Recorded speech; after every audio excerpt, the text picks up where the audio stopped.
তাই বাৰু স্বাধীন নেকি? অন্ধকাৰক আঁকোৱালি ল'ব যে শিকা নাই। কি জানিবা চিকাৰৰ বলি হয়। শান্তিৰ পোচাকযোৰ পৰিধান কৰা ক'লা মানুহবোৰে কেতিয়া উভতাই দিব আমাৰ স্বাধীনতা?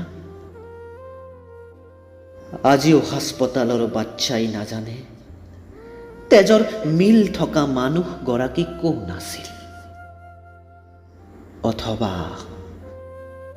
পথাৰত পৰাধীনতাৰ পিছত মৃত্যুৰ বাহিৰে একোকে নেদেখা কৃষকজন। এতিয়াও কোনো চহৰৰ ব্যস্ততা হেৰাই দূৰণিৰ সেই নৈখনৰ প্ৰকোপত। অথবা কোনো উচ্চ শিক্ষাই পথভ্ৰষ্ট হোৱাৰ এক ভীষণ দুৰ্যোগ।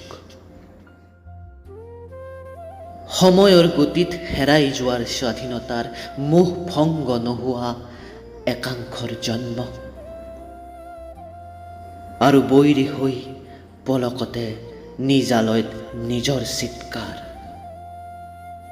সেয়েহে অৱহেলাৰ বাহিৰে একোকে নেদেখি প্ৰশ্নবোধকভাৱে আমি বাৰু স্বাধীন নেকি?